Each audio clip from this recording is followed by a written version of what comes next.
Hey, everybody, welcome to Think Business Live. I'm really looking forward to talking to Stephanie Scheller. Stephanie, it's so great to talk to you for a couple reasons. You are the CEO of Grow Disrupt. I love that name. It's so, action-packed. You work with companies and teaching them about how applications can work within their environment. But also you're a violinist. And I actually, with my father-in-law, was just at the DSO. And I love the violinist. And I can't remember the name, but we listened to a world-renowned violinist who actually had come to the DSO. Yeah, this was just 3-4 weeks ago. And so I kind of want to start there because to me, the violin is such a beautiful instrument. I love it. I always have. I used to study when I studied in college. I would listen to classical music or meditation music, and I always found I could study more effectively when listening to classical music. And so let's talk about that, because one of the things you do is you use psychology in business, and I'm thinking music therapy. So let's talk about that and how it makes an impact. It is. So it's kind of funny because there is this so a lot of what I talk about. So we have like almost two businesses going on, right? We have Grow Disrupt, which puts on events to support small business owners with their growth. We bring in speakers, we bring in experts, they bring in content that hasn't been shared before, and they walk people through how to apply that info in their business, right? So that's Grow Disrupt. And then we have like my personal speaking side of the business, where I talk about things like marketing and people management and all the things that are the psychology side of business. And what I found is that a lot of times there are these almost abstract concepts that make a lot more sense when I bring the violin into play. So for example, one I talk about all the time is I'm like, how cool is it to be able to pull out the violin and just be able to sit here and go,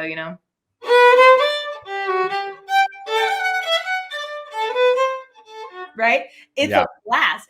But I didn't get to do that until I'd been playing the violin for several years. In fact, when I started playing the violin, it sounded,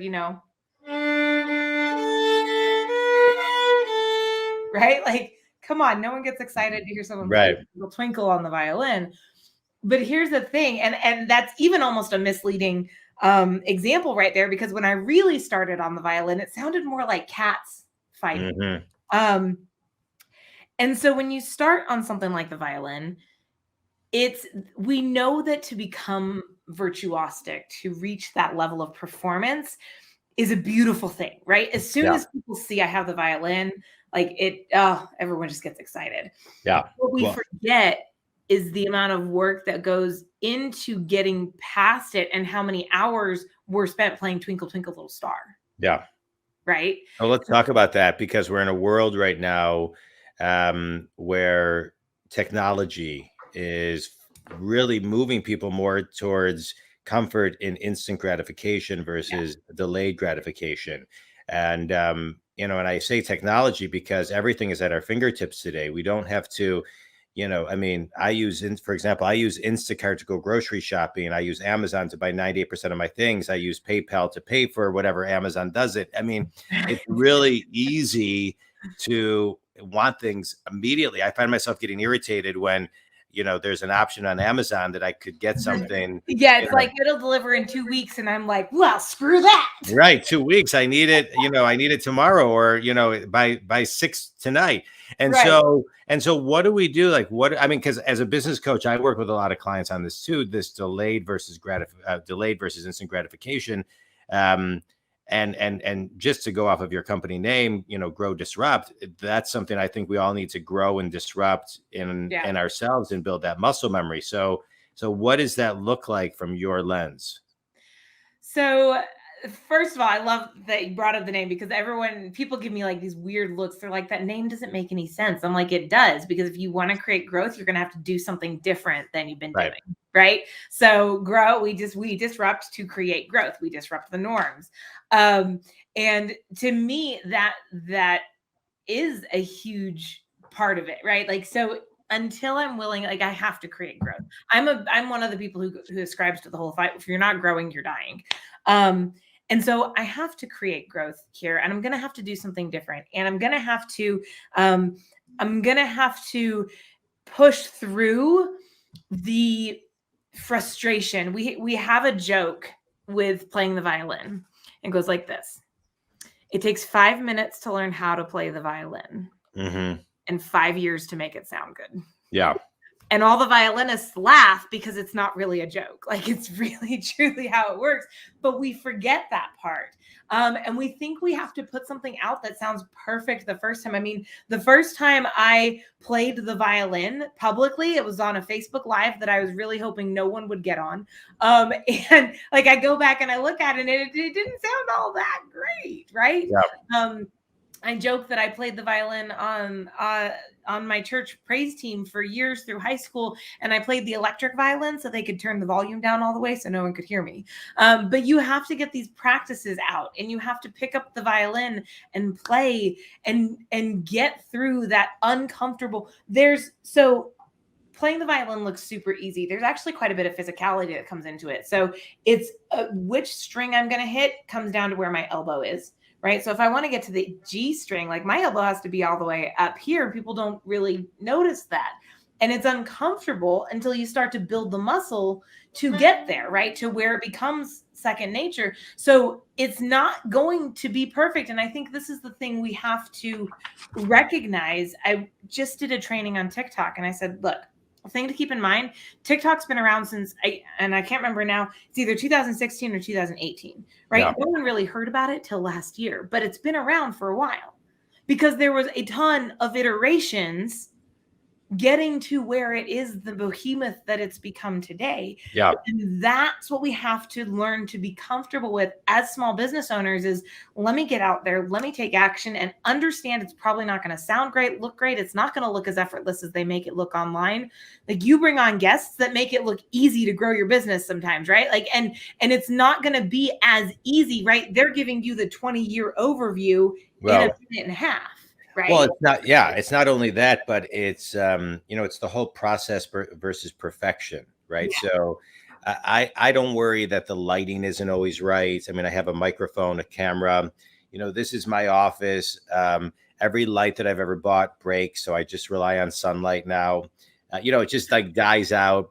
I do daily tips.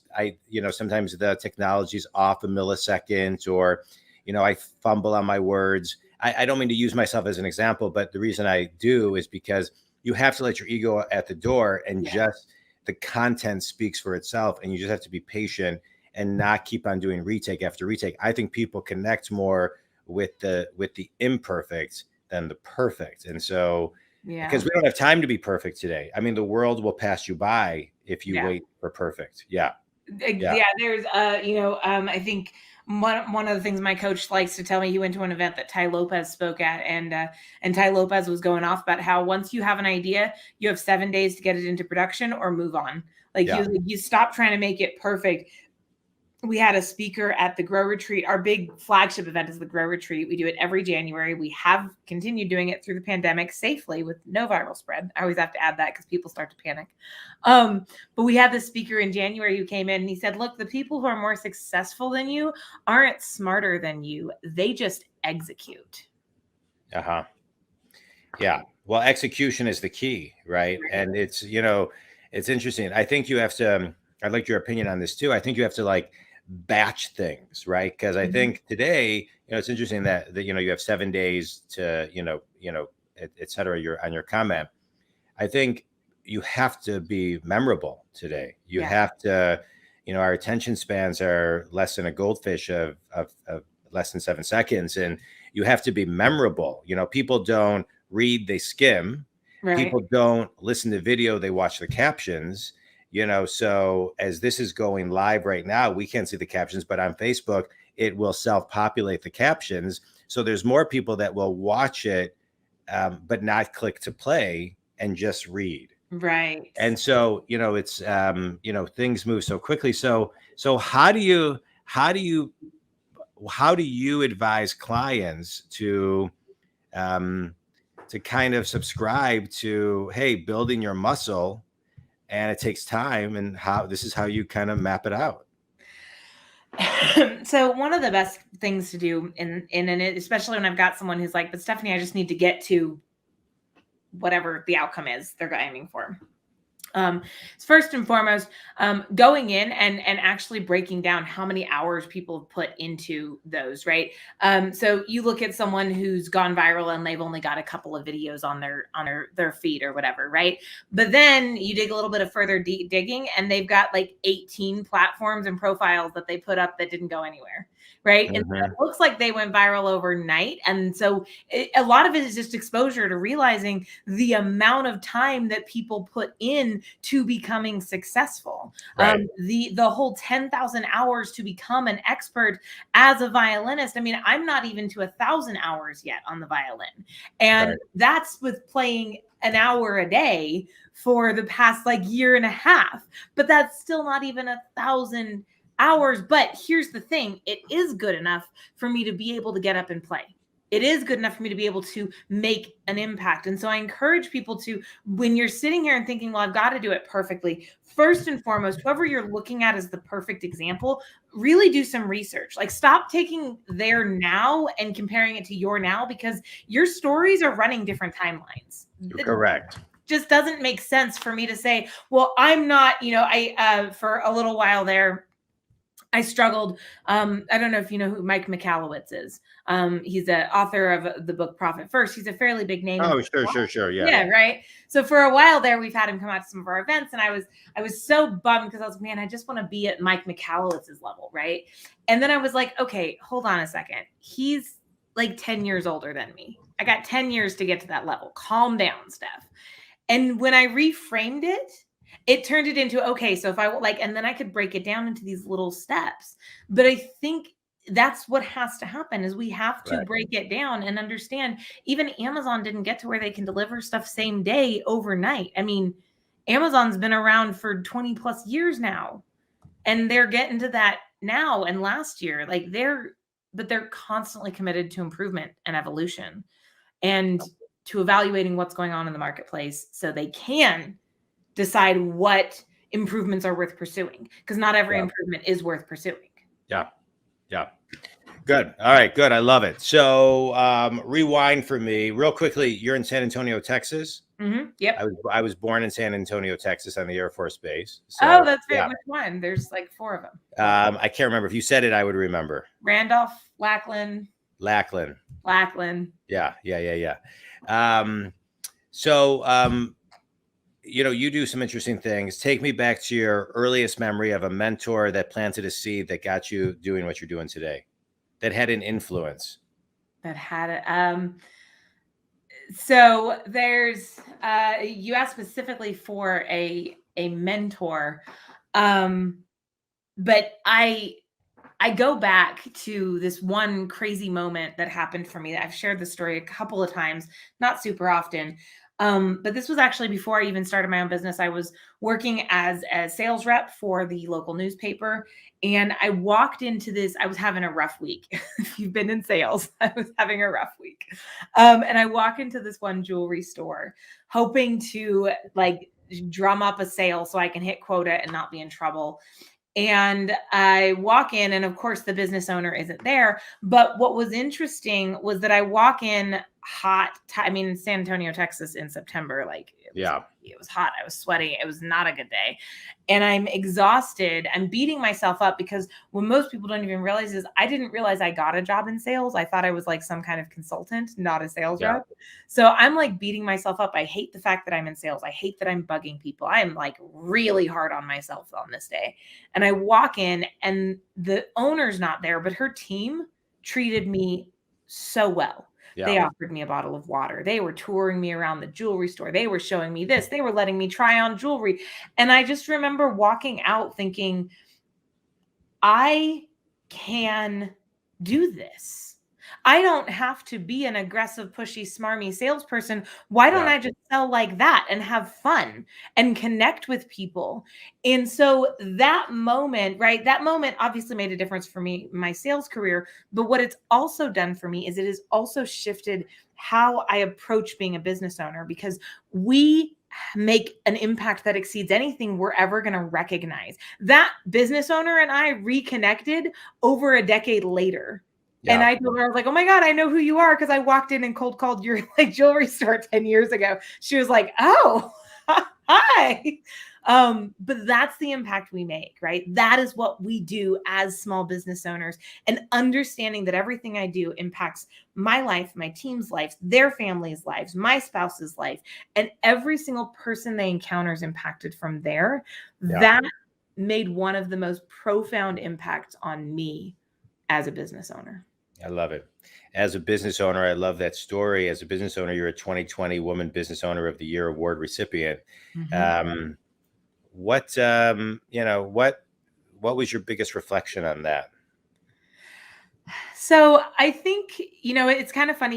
You led there. I don't think you did that on purpose, but when I was the recipient of the 2020 Woman Business Owner of the Year award, I'd been nominated for other awards, the Forbes 30 Under 30 and New York Life Woman of the Year, and a couple of other awards. And that was the first one that I won. And I started to realize, that was when I started to really see and connect the dots of how much of an impact I was making. Because then people were coming up to me and saying, wow, this is really cool. And what are you doing in this arena? And how are you doing this? And one of my was a client at the time who ended up realizing she didn't want to be a business owner. So now she works for me. She was the one who nominated me to win. And because she was the one who nominated me, they did an interview with her. And just watching her like break down in tears, I didn't realize until that moment. Now that was early in 2020, but I didn't really fully grasp how much of an impact I was making at the time. Mm-hmm. Good. And so that was when I started to think, okay, we need to help small business owners recognize what amazing things they're doing, because they don't even know what they're doing. And that's cool. Yeah, I find that sometimes, and I coach a lot of people in this realm too, you don't know your gift because it's your gift. Yeah. And you don't realize the impact that it makes. Yeah. Yeah. Yeah. I love that. 8%, I think, is the number of Fortune 500 CEOs that are women. Talk to my daughter, who's 15, and all the other 15-year-olds, or give or take, who will finish high school, graduate college, and be in a position, hopefully, that is continually evolving as we sit today. So talk to the future business women owners, C-level execs, Fortune CEOs, and how to kind of, evolve, own their, own what they have, and ask for what they want. So here's what I will say to that is that there is no difference between between you and the person sitting in the seat you want to be in. There's a book out there by Sheryl Sandberg, Lean In, and there's this one moment in the book when she tells a story about these ladies. She walked into a conference room, and all of the women were sitting on the edge of the room. All the men were sitting at the table, and she's looking around going, what is going on here, right? She said all of these women were just as successful and at the same level as the men who'd all taken but the women had come in and taken seats in the back. And here's what I have to say is there is no reason you should not sit at the table. Like, step up. A friend of mine once said her dad became super successful in an arena that Hispanic men were not typically successful in. She stepped up behind him, and she said whenever people would ask them, how did you become successful, her dad just told her, no one told me I was Hispanic. And her answer was, no one told me I was a woman. And their point was, like, no one told me I couldn't do it because I was a woman. I just buckled down and did it. And so that's what I have to say is buckle down and do it. Good. Who gives a rat's behind about what anyone has to think? Your opinion is the only one that matters. Can you sleep with yourself? with if you do that or don't do that. Can you sleep with yourself? You're the only person who's going to be part of your life for the entirety of your life. Yeah. Good. Good. I love it. I love it. And I'm sure, and I know you've taken kind of this energy, these ideas, your thoughts into 2 books that you've written, right? I think Friend Power, How the Friends You Choose Can Change Your Life, right? Yep. And Getting Past the Gatekeeper, How to Turn Your Greatest Enemy into Your Greatest Ally. Yeah. Just one takeaway, one theme from the books that the reader will walk away with. One theme from the books. Well, I think there's like my brain, those two books go in such drastically different directions. I'm like trying to think of one takeaway. Here's what I will sum it up as, is that your job is to understand your job, my job. I'll say my job, talk to myself here. My job is to understand human nature, how humans interact, engage, don't engage, what turns them on, what turns them off, what excites them, and what discourages them. That is my number one job, is to understand human psychology. When I do that, I will recognize how much of an impact the people I keep around me make, right? Friend power. I will realize how to work with people who could come across as enemies, like gatekeepers. If you're in sales, right, that can come across as an enemy. Like the gatekeeper is like the salesman's greatest nemesis. I can understand how to manage and maximize and bring the most out of my team, but also myself. I am not shy to say that I was a terrible boss to myself for years. And I'm still learning how to be a good boss to myself, but I'm getting there slowly, but surely. And when I learned how the human brain works, I learned to bring in music to appeal to and tap into the brain. I learned how to maximize myself and my team, how to attract clients to the business, how to be careful about who I hang out with because they change how I think and how I operate. Everything comes together if you will simply back yourself up and understand human psychology. I love it. Stephanie, tell people how they can connect with you, and then we'll end it there. I'd love to connect. So we have tons of resources at my personal website, which is thestephaniescheller.com, like the one and only, the coolest, the best, the curly hairedest. I don't know. But if you go there, you can find there's several different methods of connection there. You can also find me on social media. My handle pretty much across the board is Success Steph. And yes, that does have 3 S's in a row in the middle. I'm sorry, just count them out. It will be easy enough. And you can also find me on our company website, growdisrupt.com. You can see some of the events we're doing, how we tie sexology into all of those, and even our upcoming event this coming January. I love it. Perfect. I love it. Thank you so much. This was great. I enjoyed our talk. I appreciate your time. Think community. If Stephanie can help you, please reach out. Stephanie, that was great. That was special. And I appreciate your insight, and I appreciate always the music. Thanks so much. Thanks, everybody.